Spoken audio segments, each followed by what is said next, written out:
Bien, muy buenos días. Vamos entonces a dar inicio a esta la segunda sesión del segundo seminario internacional Metodologías de Investigación Aplicadas en torno a Imaginarios y Representaciones, organizado por la Universidad Santo Tomás, Facultad de Sociología y la Red Iberoamericana de Investigación en Imaginarios y Representaciones. Bienvenidos, espero que esta sesión del día de hoy sea muy productiva para todos en la mesa 6.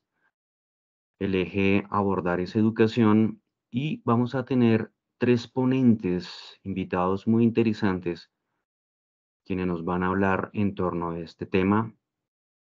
Hacemos entonces el llamado a presentar su ponencia al profesor Andrés Felipe Costa Santos, quien nos va a hablar sobre las representaciones sociales de profesores de sistema penitenciario sobre la resocialización en Caeiro de Itaperim, Brasil. Bienvenido, profesor. Gracias.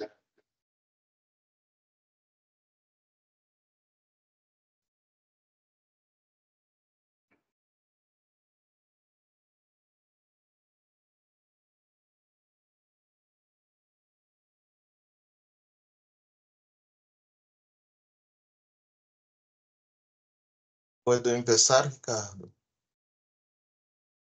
Correcto, puedes compartir pantalla si tienes alguna Sí. presentación.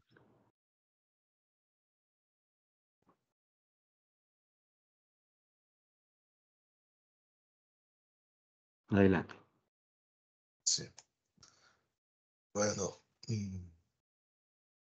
voy a hablar en portugués, ¿ok? Despacio para la comprensión. Bom, pessoal, primeiro é um prazer estar aqui com vocês. A gente vai conversar um pouco sobre esse trabalho que foi realizado pela Rayana Rigo Grillo, que é uma orientanda nossa do mestrado, que foi feito em parceria com a professora Patrícia Ortiz, né? Um estudo sobre representações sociais de professores do sistema prisional sobre a ressocialização em Cachoeiro Itapemirim, que é uma cidade na região do Espírito Santo, sudeste brasileiro. Esse estudo foi feito dentro do âmbito da Universidade Estácio de Sá. Bom, pensar o sistema prisional brasileiro é pensar, sobretudo, uma realidade marcada por um conjunto de exclusões, pensar uma realidade marcada onde os negros e as populações mais pobres é as que se encontram encarceradas.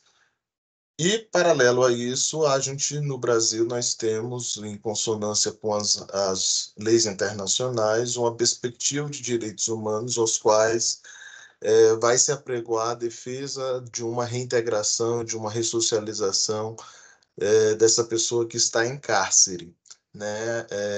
Quando a gente pensa os encarcerados, essa população, nós temos um conjunto de preconceitos, um conjunto de uma perspectiva no Brasil punitivista, onde o preso ele é por vezes tomado como alguém sem direitos ou, sobretudo, tomado como alguém que deve pagar pelo que deve, destituindo dos outros direitos, destituindo de outras possibilidades de acesso a outros direitos fundamentais.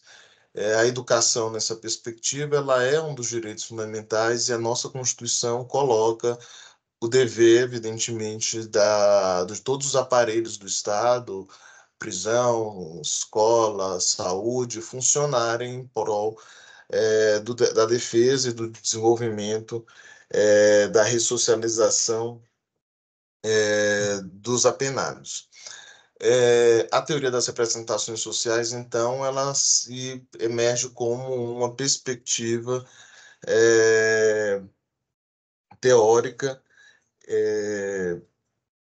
que pode, evidentemente, colocar luz nessa tensão que se que se põe, né?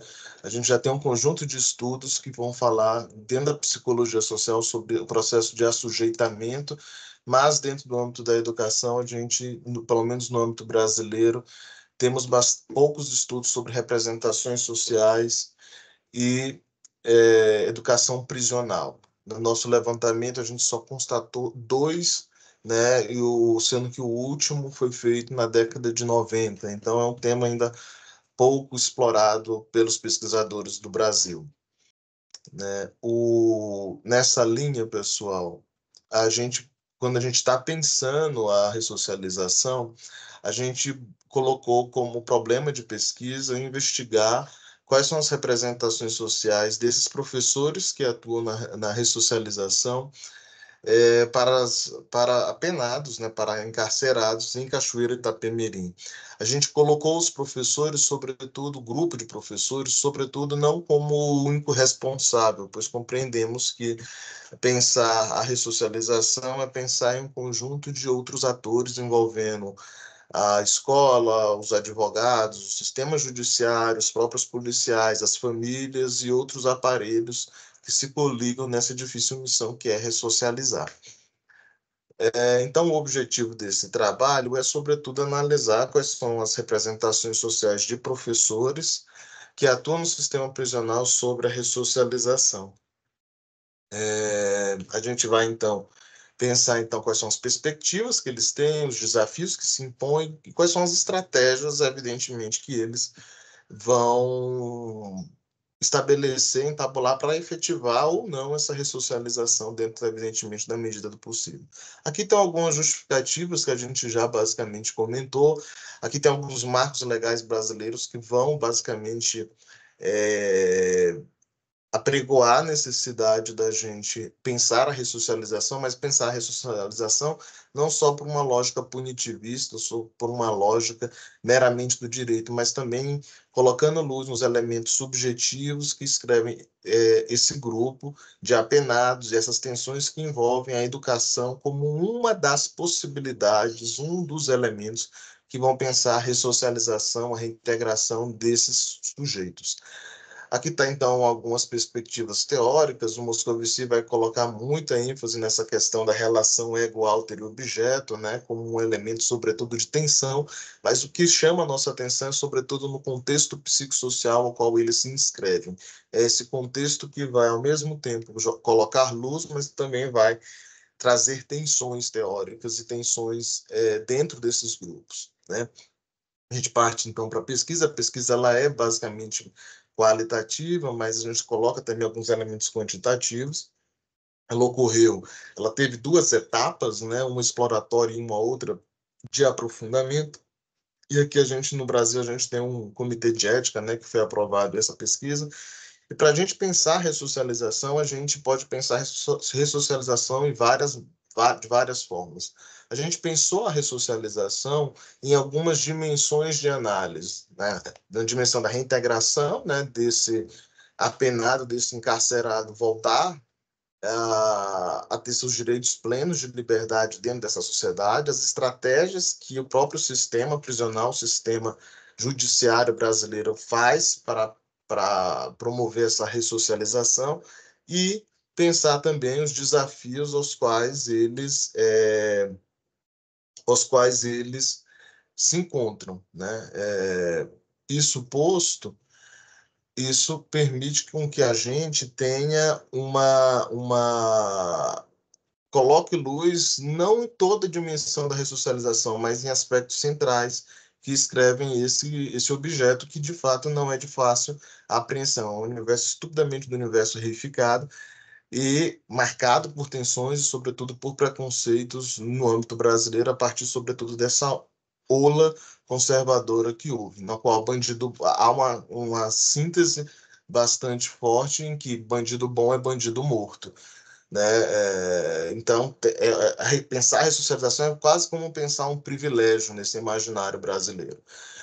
Da primeira etapa da pesquisa, a gente investigou 21 professores, só que dentro do universo da escola, dentro da prisão, a gente só tinha 29, então foram quase 100%, quase 100% os participantes daquela escola onde a gente estudou. A gente faz um questionário de reconhecimento sociodemográfico e também um questionário do tipo Likert com algumas consignas de posicionamento. A segunda etapa é uma etapa já de aprofundamento, a gente faz uma entrevista semi-estruturada com os professores e colocamos luz de acordo com o processamento do Iramutec, cruzando com referencial teórico, evidentemente, da teoria das representações sociais. Aqui está um pouco das assertivas aos quais esses professores vão se posicionando. O que chama a atenção, na realidade, é um pouco essa questão quando eles falam assim: o sistema prisional brasileiro consegue ressocializar, reintegrar os apenados? A gente vê que eles vão ter uma discordância muito grande ou uma indiferença, ou seja, são professores que estão trabalhando estão situados estão trabalhando dentro da prisão, dentro do cárcere, mas não necessariamente eles se sentem afetados ali dentro. Porém, nas outros itens a gente verifica ao quais reconhecem a responsabilidade deles, eles reconhecem o compromisso social, mas eles ao mesmo tempo reconhecem que há um conjunto de barreiras, outras, a exemplo, a total desarticulação entre professores, advogados, polícia, família. Parece que o sistema parece que o parece que o sistema ele é pensado de maneira desarticulada na promoção desse direito. Então, algumas dimensões que a gente já encontrava ali dentro do estudo exploratório havia uma descrença, falta de confiança na capacidade desse sistema prisional de fato efetivar. Eles reconhecem que existe um trabalho coletivo, porém encontra barreiras, e eles acreditam, evidentemente, nessa educação como uma possibilidade de. O que é interessante é porque vão surgir um conjunto de elementos representacionais bastante otimistas e reconhecedores do seu trabalho nessa primeira etapa. E, sobretudo, apesar dos professores serem tomados como quase que intrusos ali dentro daquele espaço da prisão, eles se sentem ouvidos, escutados pelos diretores e pelos gestores. A segunda etapa, quando a gente fez a entrevista com o grupo focal, basicamente, a gente já encontra um conjunto já de contradições ou de dados outros que são revelados. A gente tem uma primeira classe chamada Perspectivas da Reintegração, Estratégias Didático-Pedagógicas e seus desafios para essa implementação, contexto psicossocial da educação prisional e o aprimoramento e o campo para alcançar essa cidadania. Primeiro ponto que a gente encontrou foi que eles se sentem estupidamente orgulhosos de estarem trabalhando ali dentro, porque eles acreditam que eles podem mudar a vida desses sujeitos, né? Um outro ponto que fica também bastante marcado é um conjunto de faltas, né? Falta de livros, falta de colaboração, falta de infraestrutura, uma falta de apoio, falta de um amparo com os demais setores e, sobretudo, há uma falta não de segurança, mas de bem-estar para que eles possam trabalhar da melhor maneira possível, com qualidade. A ressocialização, então, é pensada a partir também, então, de agentes que estão envoltos desse conjunto de conflitos que estão dentro dessas unidades prisionais, como a gente chama aqui no Brasil.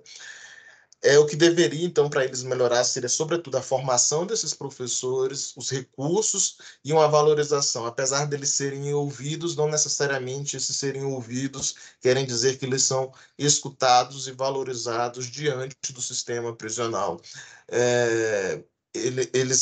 A unidade, então, aparece como um lugar essa unidade, a prisão, ela é uma escola, né? Porque as escolas dentro do sistema prisional brasileiro vão para dentro da prisão. E o que eles falam é que uma falta de preparo dos inspetores, dos próprios policiais, de entender que ali dentro daquele ambiente agora ele deixa de ser apenado, deixa de ser encarcerado, deixa de ser um preso para ser um aluno.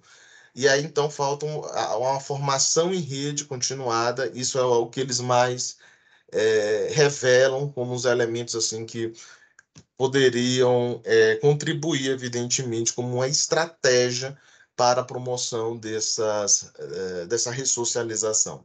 O estudo, então, ele conclui revelando que para esse grupo, para esse pequeno grupo, para essa parcela que a gente estudou, apesar de encontrarmos um grupo onde eles se sentem valorizados, respeitados, não necessariamente quando eles vão para a prática,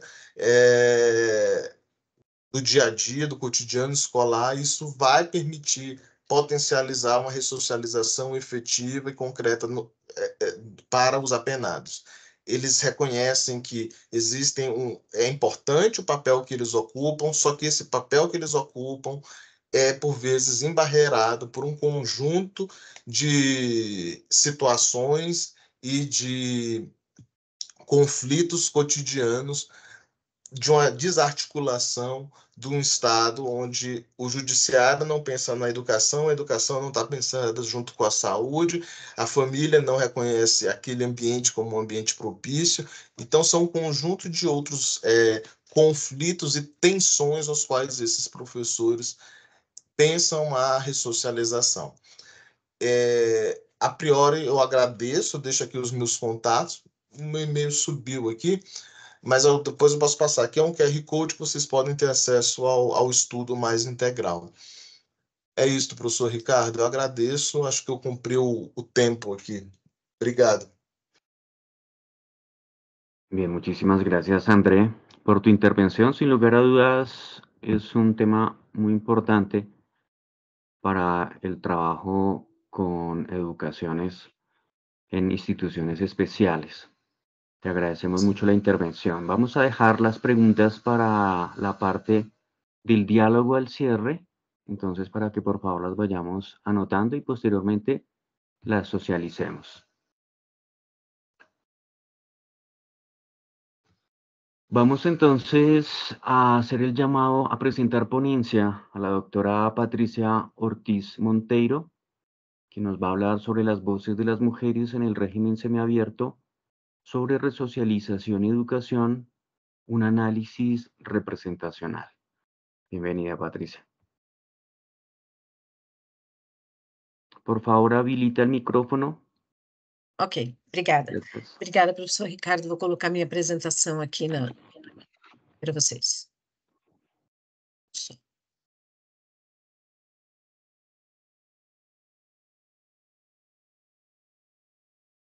Dá para ver? Vocês estão vendo? Volta Correcto. fora da ordem aqui, peraí. Por favor. Ela entrou fora da ordem aqui. Bom, em primeiro lugar, gostaria de agradecer, né? Bom dia aos presentes. Gostaria de agradecer a oportunidade de apresentar os resultados dessa pesquisa no segundo seminário internacional, organizado pela Rede Ibero-Americana de Investigação em Imaginários e Representações e a Universidade Santo Tomás. Espero que vocês consigam entender o que eu vou falar em português. Peço que, se vocês não entenderem, que me perguntem, né, ao final, na hora das perguntas.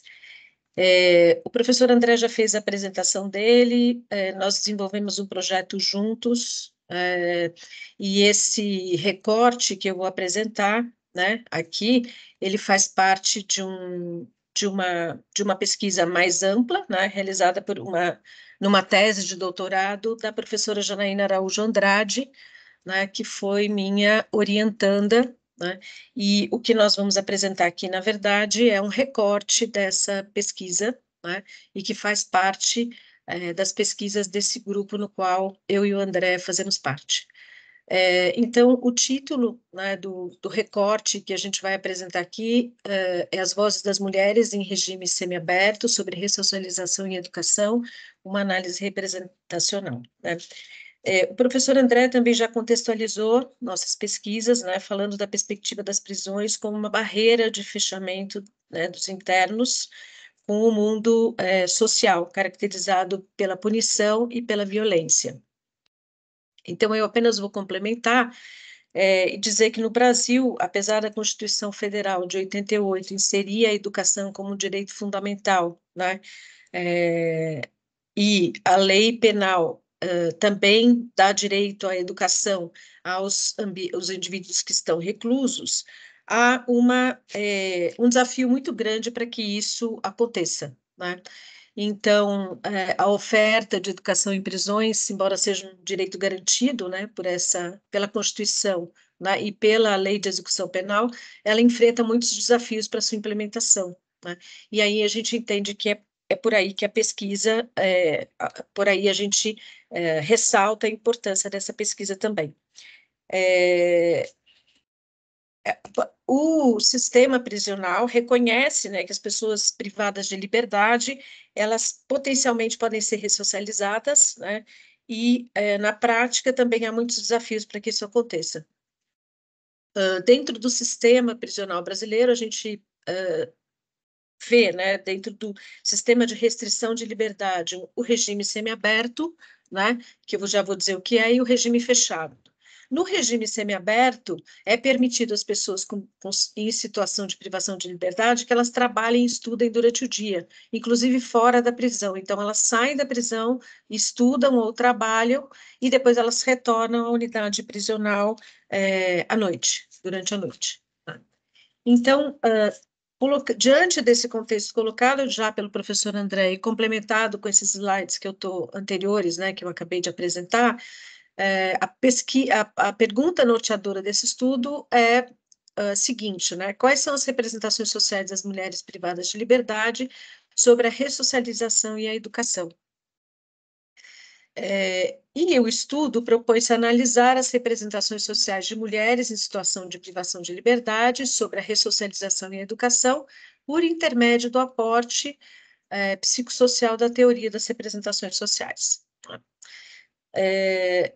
Um aspecto bastante relevante, né, que vale a pena a gente estar apresentando para vocês, é a dificuldade que a gente tem ao acesso, né, aos indivíduos que estão em sistema prisional para enfim, para a gente conseguir realizar essa pesquisa. Então, por exemplo, nessa pesquisa propriamente dita, nós demoramos 3 anos entre solicitar para o sistema judiciário essa autorização e chegar a entrevistar, né, ou chegar a ter contato com essas mulheres privadas de liberdade. Então, só de pensar nesse processo, a gente já vê a importância que tem, né, a gente conseguir dar voz, né, dar voz a essas mulheres, né, e entender como é que funciona a questão do direito à educação dentro do sistema prisional. No Brasil, a gente tem perto de 45 mil mulheres presas, sendo que 8 mil estão localizadas em penitenciárias, né, no sistema prisional do Estado de São Paulo. Esse estudo foi conduzido em uma penitenciária dentro do Estado de São Paulo, né, vinculada à administração penitenciária, né, e onde havia pessoas, então, em regime semiaberto e em regime fechado, né, que são aquelas pessoas que não conseguem sair do sistema prisional para trabalhar ou estudar. O Estado de São Paulo, então, conta com 11 penitenciárias, né, sendo que a que a gente estudou, na verdade, apresenta uma capacidade para aproximadamente 700 pessoas em situação de privação de liberdade, mas hoje, né, em 2023, ela abriga 424 pessoas, e 92 pessoas dessas 424 são pessoas que estão no regime semiaberto. Essas 92 pessoas em regime semiaberto, algumas dessas pessoas, então, estão dentro desse número de pessoas que estão matriculadas dentro do sistema prisional, ou em alfabetização, ou ensino fundamental, médio, técnico não tem ninguém, e ensino superior, né?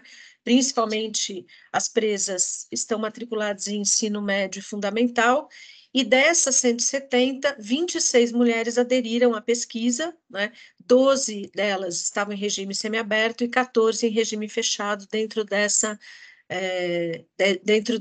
dessa unidade prisional que se localiza em Tremembé, que é um município do estado de São Paulo. Quanto ao método, a gente tem uma pesquisa qualitativa, descritiva e exploratória, à luz da teoria das representações sociais.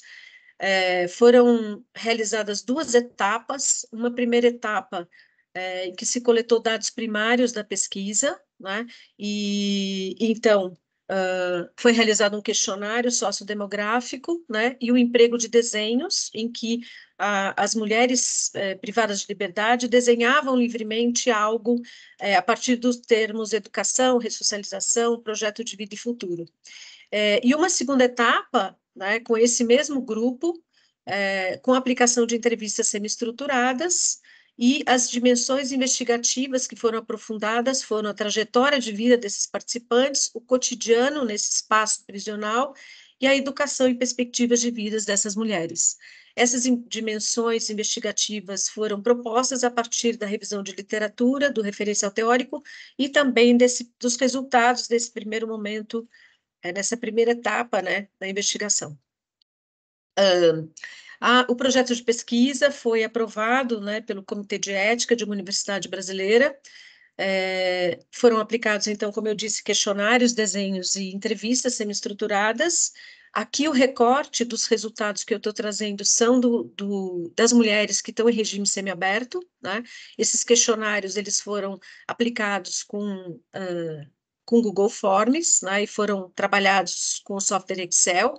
Os desenhos, como eu disse, eles foram trabalhados presencialmente junto com as mulheres privadas de liberdade, e a descrição desses desenhos, então, foram gravados e depois transcritos, né? Então, aí a gente tem uma análise iconográfica, e também trabalhamos com as entrevistas semi-estruturadas e gravamos, né, transcrevemos e adaptamos para passar o texto para passar no software Iramutec. Aí, a primeira questão é quem são essas mulheres, né? Aqui a gente tem uma caracterização desse grupo de mulheres, sendo que o sujeito típico, né, tem em média 36 anos, é branco, tem ensino médio, né, ou está cursando ensino médio. O estado civil, a maior parte dessas mulheres são solteiras, com 2 filhos em média, e o tipo de delito, a maior parte das mulheres, com exceção de uma que não quis responder, a maior parte das mulheres disse que estava envolvido com tráfico de drogas, né? E aí você tem uma variação grande aí dessas mulheres com tempos diferentes de pena, e a média, né, dessa pena, para poder caracterizar medianamente esse grupo, a gente tem 13 anos. Com as entrevistas semi-estruturadas, foi gerado, então, a partir do software Iramutec, um dendrograma com várias classes de palavras, em que a gente dividiu e categorizou essas classes em sobrevivência no cárcere, condutas que levaram à prisão, sofrimento na prisão, projetos de vida e ressocialização e futuro, né, em que elas enfatizam muito a questão do retorno à família. Então, essas foram as classes também se dividiram em algumas subclasses, e aí eu vou falar um pouco, alguns destaques disso. Nós fizemos uma triangulação desses dados, né, do Iramutec e dos desenhos, e na classe 4, que é projeto de vida e ressocialização, a gente tem uma subcategoria que a gente denominou como transformações, né, e a gente percebe, infere-se que então as representações sociais da ressocialização para as internas pressupõem um movimento de consciência de si mesma, né, e uma reforma íntima dos valores, desejos, sentimentos e da identidade, né, dessas presas, e permitem o aprimoramento da participação nos espaços públicos e privados. E aí elas ressaltam bastante a questão do apoio da família, do trabalho, da educação e outras dimensões, né, apontadas por elas como importantes para essa ressocialização. E aqui a gente tem os desenhos, as explicações que elas dão desses desenhos que levaram a essa análise. Ainda nessa classe 4, né, que trabalha com a questão, que traz as falas das presas sobre projeto de vida e ressocialização, existe uma outra subcategoria, né, que nós trabalhamos, que é a adoção de um novo estilo de vida. Então, constata-se que esse grupo investigado, ele tem elementos representacionais que indicam que a ressocialização está para além, né, está associada à reconstrução de vida dessas detentas, né, e situa-se num processo de retomada da cidadania dessas pessoas e do pleno gozo dos seus direitos junto à sociedade. Esse processo de ressocialização é acompanhado de um conjunto de posicionamentos, né, que demonstram a vontade, o anseio, a expectativa dessas internas, né, de entabularem um novo estilo de vida com resgate da credibilidade, né, e prestígio social, como pessoas dignas, né, perante a sociedade, através de um emprego, de um trabalho, e querem dar continuidade a esses estudos e reconciliarem ou reestruturarem uma família, né. Depois a gente tem um outro destaque para a classe 5, né, em que elas falam bastante da questão do futuro e do retorno à família.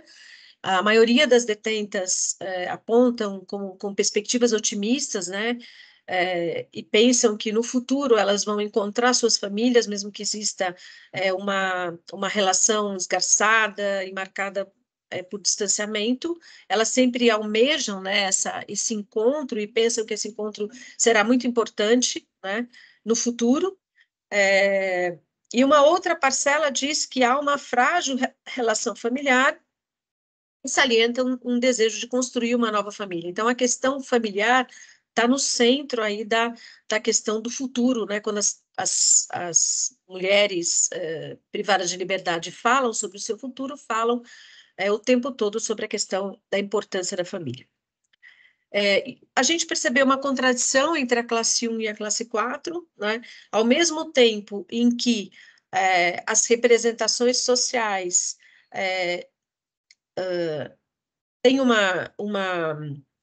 trazem, né, um otimismo com relação à ressocialização, a questão da educação, a questão de estar trabalhando um futuro, né, o resgate do respeito, né, como pessoas e tal, como indivíduos.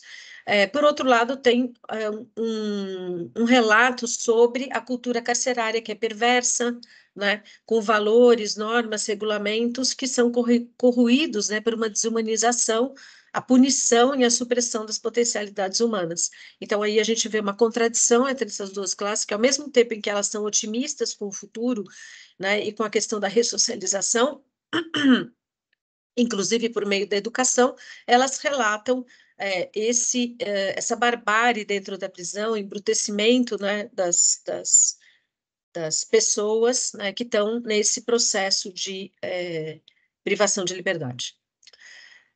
Então, algumas questões aqui colocadas através dessa análise é que a ressocialização e a educação nesse grupo, né, evidencia-se com representações que são moldadas pela tensão e oposição entre dois modos de pensamento social que delineam as funções de prisão e de educação para indivíduos em privação de liberdade.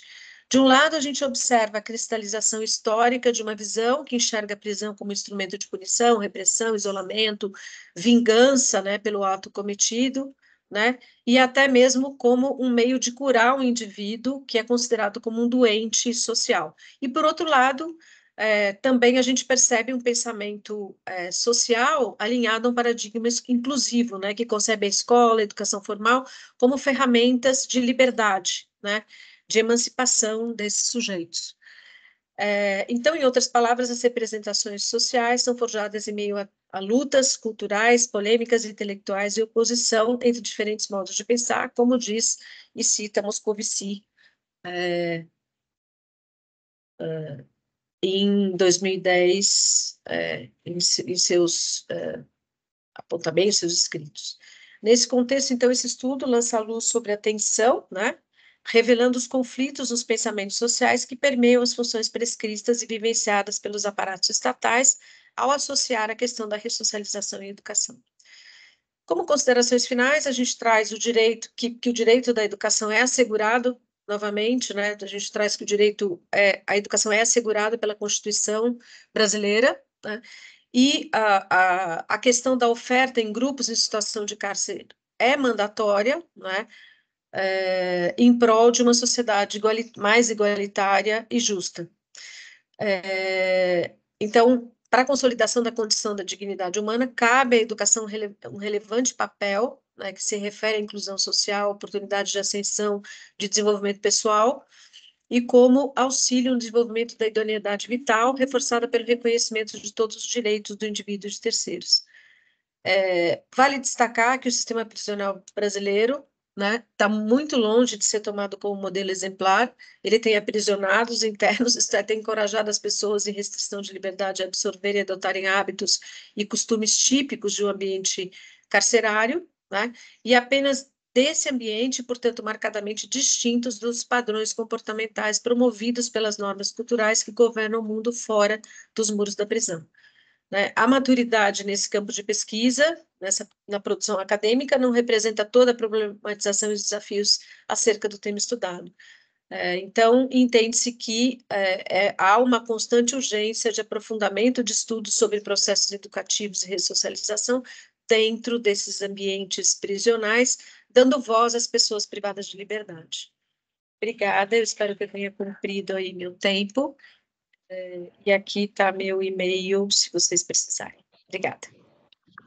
Muchísimas gracias, Patricia. Eres muy amable. Un tema muy importante, interesante, también complicado, la relación entre educación y resocialización. Muchísimas gracias. Ya te haremos también algunas preguntas en la parte de diálogo. Bien, vamos entonces a hacer el llamado a presentar ponencia a Jessica López Laverde, que nos va a hablar sobre las representaciones sociales, sobre razonamiento clínico en estudiantes de práctica formativa de un programa de fisioterapia. Muy buenos días. Muy buenos días. ¿Me escuchan? Muy buenos días. Ok, Sí, te qué pena. escuchamos. Ok, gracias. Es que tengo problemas con la cámara, pero me restringe, pero bueno, ya va a pasar a presentar entonces. Correcto, tranquila.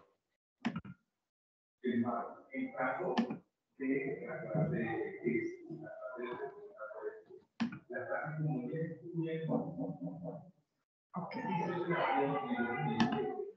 Un momentito que estoy tratando de proyectar la presentación. Me dice si por favor allí se ve la presentación. Correcto, muy bien. ¿Sí? ¿Sí? Sí, correcto. Ok, Se te escucha bien y se ve bien. Ok, gracias. ¿Tengo 10 minutos? No, tienes 20 minutos. Ah, ok, 20 minutos, está bien, muchas gracias. 20 minutos. Bueno, Adelante. muchas gracias. Bueno, esta presentación es de representaciones sociales sobre el asentamiento clínico en estudiantes de práctica formativa de un programa de fisioterapia acá en la ciudad de Cali. Nos propusimos un planteamiento del problema desde que el razonamiento clínico para los fisioterapeutas es una herramienta crucial en la práctica diaria del fisioterapeuta y nos permite a través del razonamiento clínico poder entender y hacer un diagnóstico más efectivo al tratar de intervenir un usuario, en este caso puede ser un paciente. Pero lo que nos hemos dado cuenta es que en los últimos años pues, el razonamiento clínico ha generado gran relevancia a partir de la autonomía profesional que tenemos los profesionales en este campo.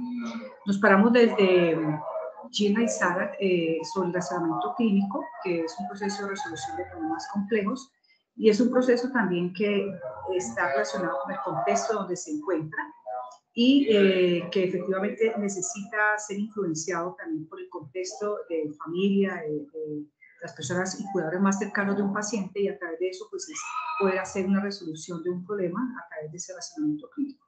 Pero también podemos abordar a Elizabeth Elvin cuando habla de la capacidad que deben tener los fisioterapeutas para razonar eficazmente en el manejo de un paciente, y esto tiene que ver específicamente que aunque nosotros trabajamos sobre marcos conceptuales respecto a un diagnóstico clínico, pues es fundamental tener aquellos elementos teóricos que deberían estar validados para establecer aquellos factores que nos permitan guiar la actuación clínica frente a un paciente.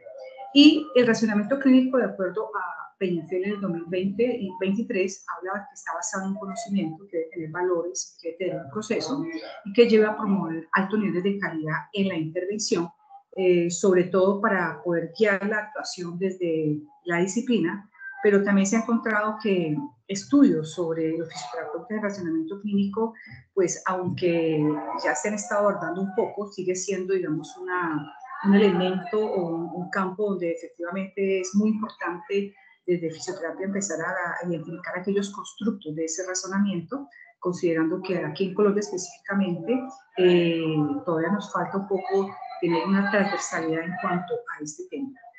Los objetivos entonces que nos trazamos fueron analizar las representaciones sociales o el razonamiento clínico en estudiantes específicamente que ya se encuentran en la práctica formativa. Lo hicimos desde este campo porque es en la práctica formativa donde ellos empiezan a implementar e integrar conocimientos teóricos en todo lo que tiene que ver con la atención a los usuarios o a los pacientes. La justificación de este problema lo hicimos a partir de que primero son pocos los proyectos que surgen en el área de desempeño educativo en fisioterapia, ¿sí? Y estamos hablando también que las investigaciones sobre razonamiento clínico son escasas, específicamente en Colombia, en la región del Valle del Cauca, a pesar de que tenemos 4 programas de fisioterapia en la región, y consideramos que los resultados que se han estado obteniendo pues, es fortalecer el currículo en la formación de fisioterapia para mirar qué elementos o qué ajustes o qué fortalezas podemos seguir haciendo. El marco metodológico lo hicimos a través de la investigación de la teoría de representaciones sociales, específicamente nos paramos desde el enfoque de abril, aplicamos el listado libre de palabras a 119 estudiantes, que fueron los que participaron a través de los consentimientos informados. Y otro criterio de inclusión fue estudiantes matriculados, puesto que en estos programas a veces se encuentran estudiantes que aunque están de asistentes, pues no están ni con su matrícula académica y aún no ni con la financiera. Otra era estar cursando la práctica formativa correspondiente a los semestres 7º, 8º y 9º durante el periodo académico. Digamos que estas criterios de inclusión, más que de investigación, fueron unos ajustes que se hizo desde el Comité de Ética para poderlos entonces incluir. Los resultados que encontramos fue que, aunque fueron 119 estudiantes, pues la mayoría están entre la edad de 20 a 28 años, que los semestres que más participaron fue octavo semestre con 67% de la población. Generalmente en los programas de fisioterapia prevalece el género femenino y este no es un caso excepcional, aquí fueron 84 mujeres. Y los resultados frente a las categorías que encontramos, al hacer el análisis se aplicó, pues, como bien sabemos, listado de palabras, pero donde cada palabra fuera justificada. Y a partir de esa justificación, lo que hicimos fue específicamente empezar a mirar todo lo que tenía que era empezar a hacer ese análisis de esas categorías que iban emergiendo a partir de las definiciones o de las justificaciones que estaban haciendo los estudiantes.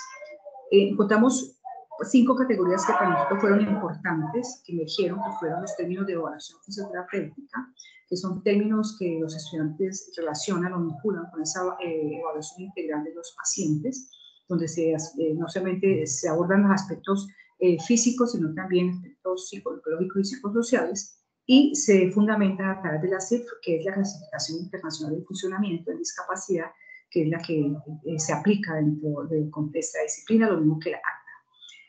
Otra categoría emergente fueron las habilidades analíticas y estratégicas, que incluyen razonamiento, análisis, interpretación y pensamiento clínico. Otra fue consideraciones éticas, clínicas y terapéuticas que están relacionadas con esa relevancia de la experiencia profesional y pensar críticamente, a pesar de integrar la subjetividad individual de cada estudiante, era también poderla limitar dentro de esos principios éticos y morales que ya están, digamos, ejerciendo dentro de este campo. Y otra categoría que nos emerge de este análisis fue el aspecto de bienestar y salud mental como parte o crucial dentro de la rehabilitación y que debe ser parte de un estado de salud óptima y funcional. Y finalmente la categoría que también salió fue atención al paciente como un compromiso de la atención de la calidad. Finalmente, en todo lo que encontramos fue que estas categorías emergentes también resultaron de algunas descripciones que justificaron las categorías anteriores, era, como les que colocaban algunos estudiantes, era que el razonamiento clínico se debe tener criterio para tener una perspectiva de algo. Hay que tener en cuenta la opinión de otros profesionales en razonamiento clínico, que estamos hablando de la interdisciplinariedad que ellos ya empiezan a tener dentro de este campo de acción. Otra observación era que había que ser muy preciso, haciendo un diagnóstico y dando un plan de tratamiento adecuado para no generar efectos adversos, y acá lo estaban también relacionando con la categoría de ética y de la moral. Y un razonamiento clínico para algunos también sirve para llegar a una conclusión y de esa manera poder establecer un plan.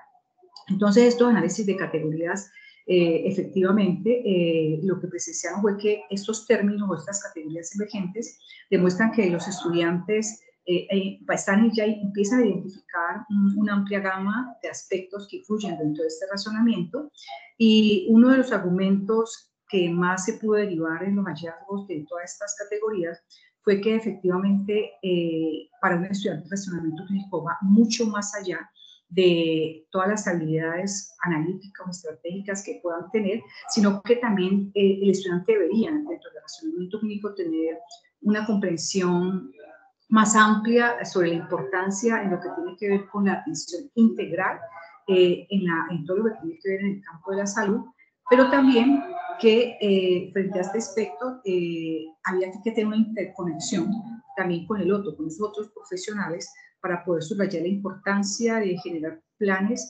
que pudiesen estar siendo efectivos dentro de las pacientes que están abordando. Hicimos también el núcleo prototípico, donde efectivamente encontramos que el núcleo central fue la palabra análisis, y seguido de otras palabras como fue razonamiento, conocimiento, investigación, evaluación y diagnóstico. Y por otro lado, en este núcleo prototípico fue fundamental mencionar que dentro del conjunto de términos que fueron ubicados en este sistema periférico, los estudiantes de fisioterapia reconocen la importancia de ciertos aspectos que forman su quehacer diario.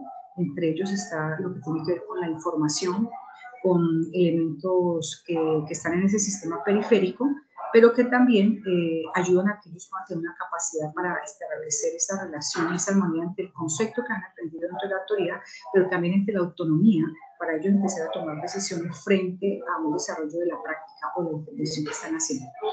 Y algo importante que también pudimos rescatar de este núcleo prototípico es que para un estudiante de fisioterapia la práctica es fundamental y juega un papel importante, crucial, en la base de ese conocimiento teórico que empieza a tener y a comprender y abordar adecuadamente cuando se hace la intervención con los pacientes, y así mismo empezar a aplicar los diferentes conceptos que hay donde ellos empiezan a entender la importancia de ese fundamento teórico que le va a permitir tener un razonamiento clínico mucho más sólido y efectivo.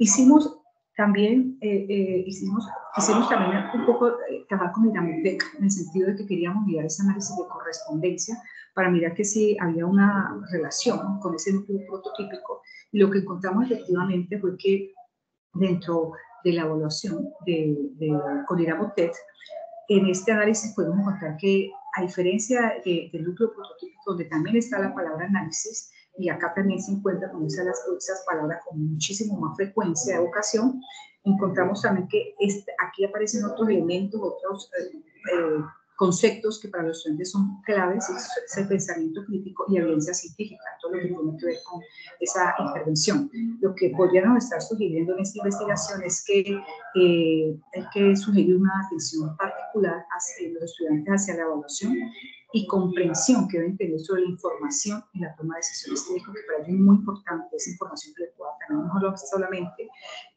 generar el paciente, sino también lo que tiene que ver la institución donde se está moviendo con todo lo que es la documentación. Y por otro lado, en el segundo cuadrante encontramos la necesidad de identificar las condiciones que estudiasen alrededor de ese paciente y que pueden entonces facilitar un mejor diagnóstico. Y en el tercer cuadrante de este análisis de correspondencia, lo que hacen es que se enfatizan en la importancia que tiene efectivamente el paciente de ser integral, que es el que alrededor del cual se va a reflejar toda esa atención que de este profesional se pueda evocar. Y posteriormente, el cuarto cuadrante, lo que alogó fue un grupo de palabras que tienen que estar relacionadas con ese tratamiento alrededor de esa enfermedad y cómo esa intervención con las ayudas diagnósticas que ellos pueden estar aplicando va a indicar si efectivamente la atención que se está dando corresponde a sus conocimientos, pero también a esa relación interdisciplinaria que se tiene que ver en este manejo.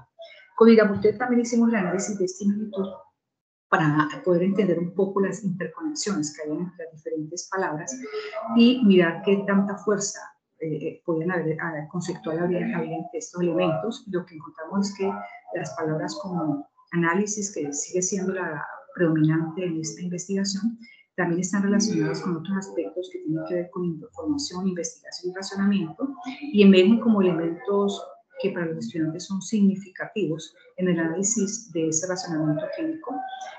Y también algo importantísimo que resultó de ese análisis de similitud es que está una presencia frecuente de palabras que están alrededor de la información, y lo que puede sugerir también que para el estudiante de fisioterapia es muy importante el entendimiento a partir de una base teórica que se pueda dar en ese razonamiento, pero también se puede activar otros factores, como son que efectivamente es probable que en el programa de fisioterapia, donde se hizo la investigación, se requiera muchísimo más énfasis en todo lo que tiene que ver también con la evidencia científica a la hora de poder intervenir en el razonamiento clínico. Finalmente, las conclusiones que tuvimos en esta investigación fue que respecto al término de evidencia científica y pensamiento crítico, que fueron esos elementos que no resaltaron nuestros estudiantes, es que los estudiantes consideran que están conscientes de la necesidad de basar su intervención a través de decisiones clínicas con evidencia sólida, un análisis crítico de la información. Encontramos una generalidad, es que el énfasis que tienen los estudiantes en que el paciente deba ser atendido con una comprensión integral de su situación y su contexto, que puede reflejar la importancia que los estudiantes obtengan aspectos éticos, que fueron, digamos, uno de los determinantes muchísimo más destacables también dentro de las observaciones que ellos hacían, y que estén relacionados con esas experiencias y esas vivencias que se puedan tener dentro de la clínica. Y finalmente, la conexión entre la palabra análisis, que no solamente análisis prototípico, sino también a través de análisis por correspondencia y por árbol de similitud se encontró, que debe estar relacionado también con elementos como evaluar el conocimiento, el diagnóstico y pensamiento crítico, lo que suele un énfasis marcado en la importancia de la investigación y un diagnóstico preciso y la aplicación práctica del conocimiento, que no se quede solo la teoría nada más en conceptos, sino que pueda ser aplicada a la práctica. Muchísimas gracias. Muchísimas gracias por tu intervención. Sin lugar a dudas, también un trabajo muy interesante e importante en términos de que involucra estas habilidades del pensamiento, el desarrollo racional y el pensamiento crítico, entre otras, como un elemento fundamental. Bien, vamos entonces a dar cabida a una serie de preguntas, y para esto invitamos a los participantes a que formulen sus preguntas, ya sea a través del chat o que levantemos la mano. Y para dar inicio, quisiera yo comenzar preguntándole a André. ¿Nos puedes entonces decir quais recomenda qual são derivadas da pesquisa para melhorar tanto as práticas educacionais dentro do sistema penitenciário, quanto as políticas institucionais relacionadas à educação dos internos? ¿Qué recomendaciones se derivan de la investigación para mejorar tanto las prácticas educativas dentro del sistema penitenciario como las políticas institucionales relacionadas con la educación de los internos?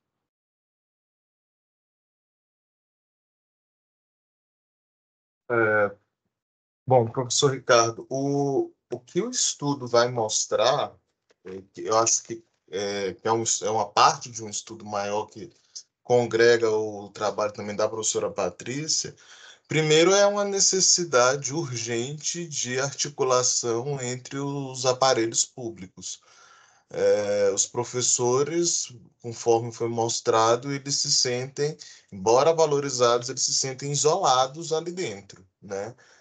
Parece que a ressocialização é tomada como somente uma responsabilidade deles ou da polícia e não de um corpo coletivo maior de uma sociedade. um ponto que eles destacam bastante, pelo menos no meu dado, não sei se a professora Patrícia pode até, quando a gente fez o dela também mostrava isso, era a necessidade de formação de equipes mais colaborativas e com maior parceria. O grande problema é o choque de culturas, né? Há uma cultura entre os policiais que é muito marcada pela perversão, pela violência, e uma outra cultura marcada pelos professores, onde eles vão apregoar uma humanização, uma defesa dos direitos humanos, uma defesa do esclarecimento. Então, há um choque, há presente um grande mal-estar ali dentro. Então, um ponto que eles destacam, que a gente pode destacar a partir do que eles falam, é a necessidade de estabelecer-se uma melhor comunicação entre esses autores sociais envolvidos na ressocialização. O que nos parece, professor Ricardo, é que esses atores vão tendo objetivos diferentes. Uma é uma ressocialização meramente pro forma, o que a lei manda, e outra é uma tentativa, de fato, de colocar aquele sujeito como um sujeito de potência, de existência e de direitos. Então, o estudo revela, sobretudo, um grande debate de interlocução entre essas políticas públicas com esses atores sociais envolvidos.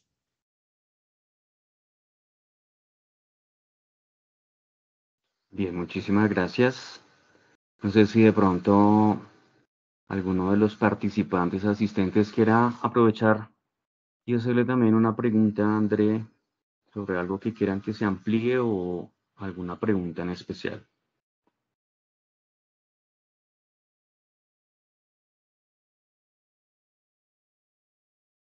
Bien, vamos entonces a dirigirnos a Patricia para que nos amplíe también algunos elementos de su trabajo y desde la perspectiva que tiene. La pregunta sería, quais foram as principais echados em relação às percepções dessas mulheres sobre os obstáculos para a ressocialização e a participação em programas educativos dentro do sistema penitenciário? ¿Qué recomendaciones surgieron de la investigación para mejorar los programas de socialización y educación dirigidos a mujeres en situación de privación de libertad desde una perspectiva basada en las representaciones sociales? Obrigada, professor Ricardo. Eu queria dizer que eu concordo com o professor André quando ele coloca, né, a questão da necessidade que se tem de aproximar esses atores, né, que estão nesse ambiente, né, do sistema prisional. Então, a gente tem aí, né, o Estado presente, né, no sentido da polícia, né, dessa coisa mais punitiva e tal, que representa esse poder dentro do sistema carcerário. Nesse caso dessa pesquisa especificamente, as mulheres, né, que estão em sistema prisional, e aqui dentro da pesquisa que a gente está fazendo, a questão das próprias professores aí que estão trabalhando dentro desse espaço. As presas, quando comentam sobre isso, né, essas em regime semiaberto, elas estão sempre muito felizes, porque, na verdade, elas estão saindo já do sistema penitenciário para passar o dia fora, né, e essa possibilidade de trabalhar ou estudar, e nesse caso, do recorte dessa nossa pesquisa, são as mulheres que estão estudando. Elas entendem, obviamente, elas relacionam isso a uma questão de liberdade mesmo, né? Delas conseguirem ter atingido esse momento da pena que é essa situação em regime semiaberto. E existe uma associação disso com a questão da liberdade, né? Também, ou seja, é fato isso, né? Elas estudam fora, né, do ambiente penitenciário, né?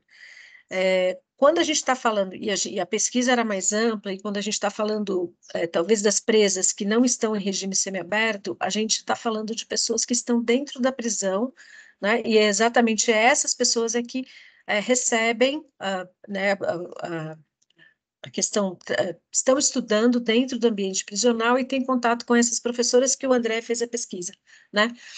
É uma situação bem diferente, né, porque é o que o professor André falou. Nesse caso em específico, lá fora, né, do ambiente prisional, elas estão em contato com o sistema educacional que a gente também tem esse mesmo contato.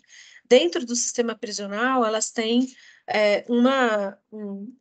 um contato, né, com a educação um pouco diferente. E é óbvio que a formação dessas equipes, né, de professores que estão indo até lá é muito importante. É óbvio que precisa trabalhar também a questão dos outros funcionários, né, do presídio, que não são os professores, né, que são todos os outros, né.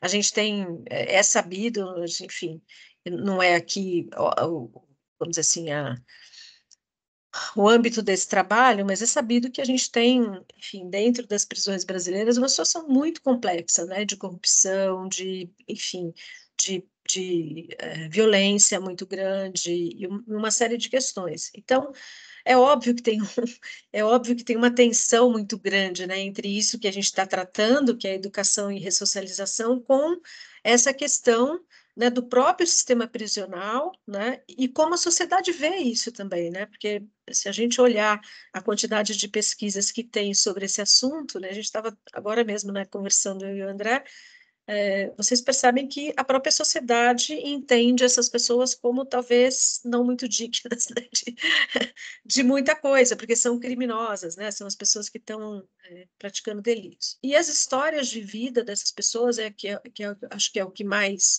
é interessante nessa história.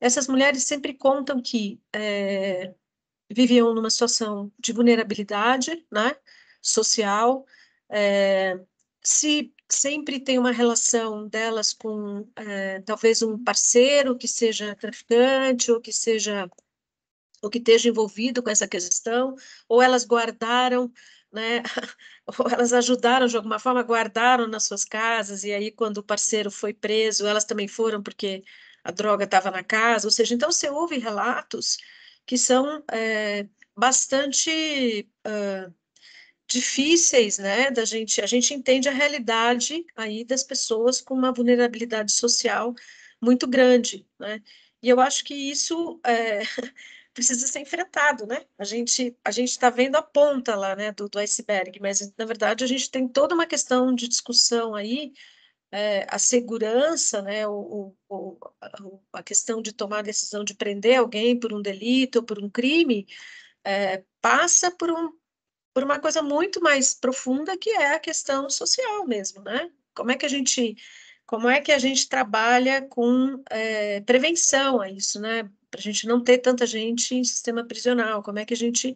E eu penso que isso só dá para trabalhar quando a gente está trabalhando as questões da vulnerabilidade, né, com políticas públicas muito além da questão da segurança, penso eu, né?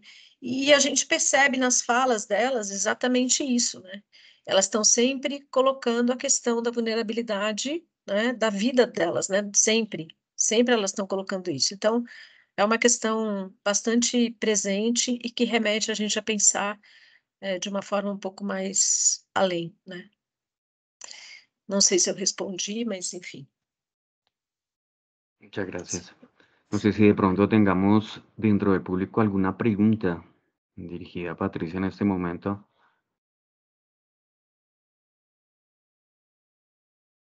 Professor Ricardo, eu gostaria não de fazer uma pergunta, mas uma complementação, considerando que as duas pesquisas são do mesmo projeto maior. A professora Patrícia, ela se dedicou a investigar mulheres encarceradas. A Uhum, pesquisa da gente foi realizada em uma penitenciária masculina. Essa uhum, questão de gênero no Brasil muda totalmente o espectro, né? A gente sabe que as violências ocorrem em ambas as prisões, em ambos os cárceres, mas no caso das penitenciárias femininas, tem uma diminuição exponencial, até mesmo porque o delito cometido no Brasil por mulheres, em grande maioria, é associação ao tráfico de drogas e tráfico de drogas.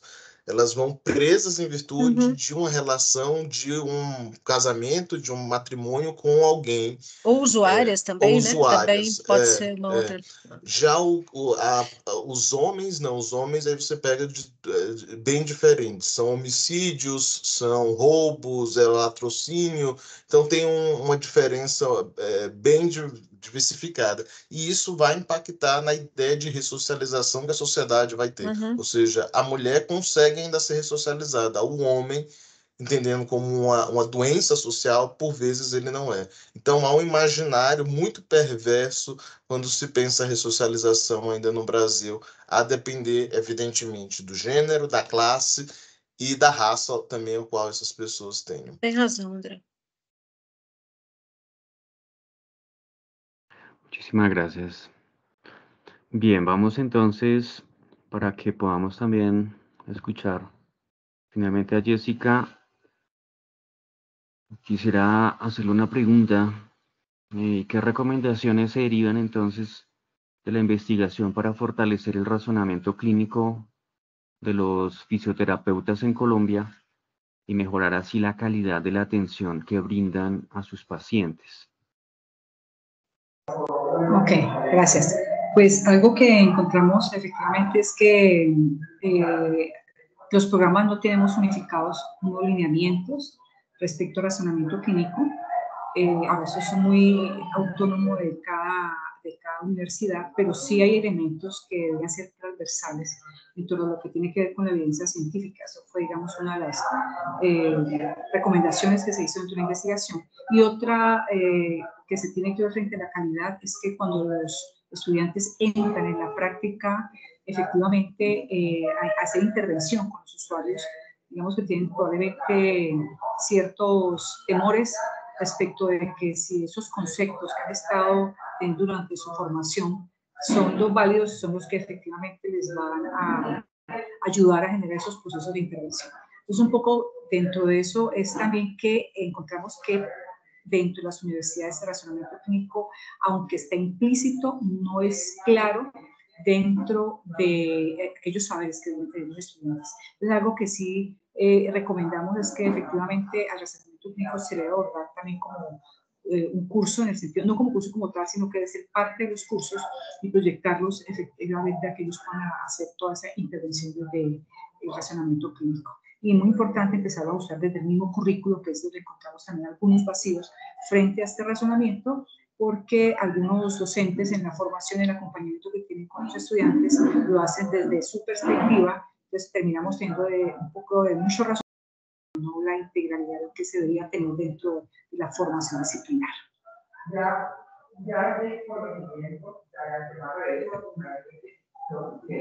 Ok, muchísimas gracias.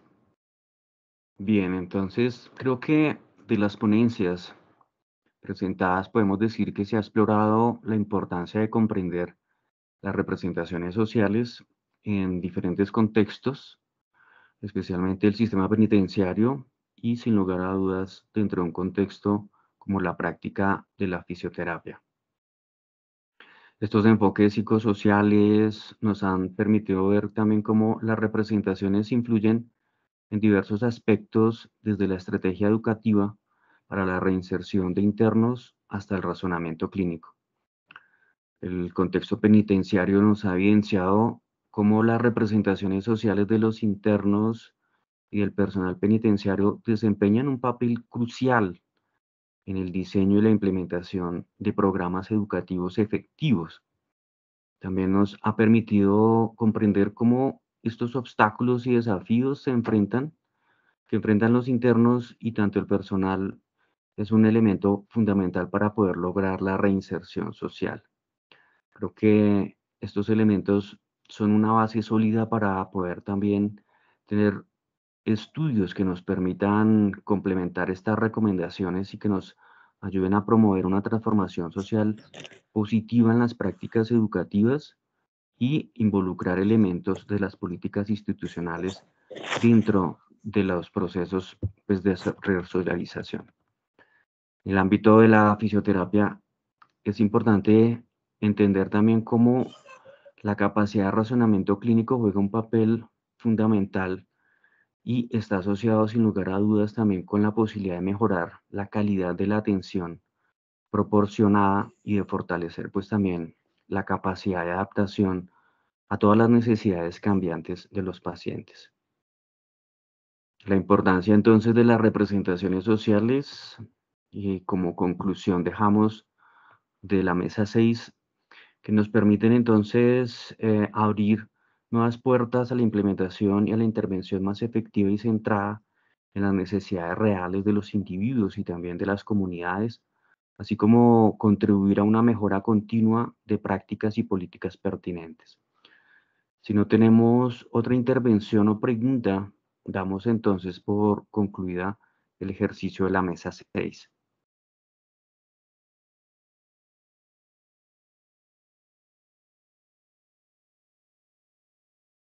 Bien, les agradecemos entonces muchísimo la participación y hacemos el cierre de la mesa. Obrigada. Muchas gracias. Hasta luego. Muchísimas gracias. Muchas gracias.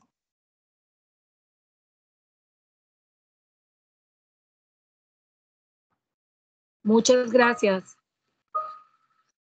Con mucho gusto.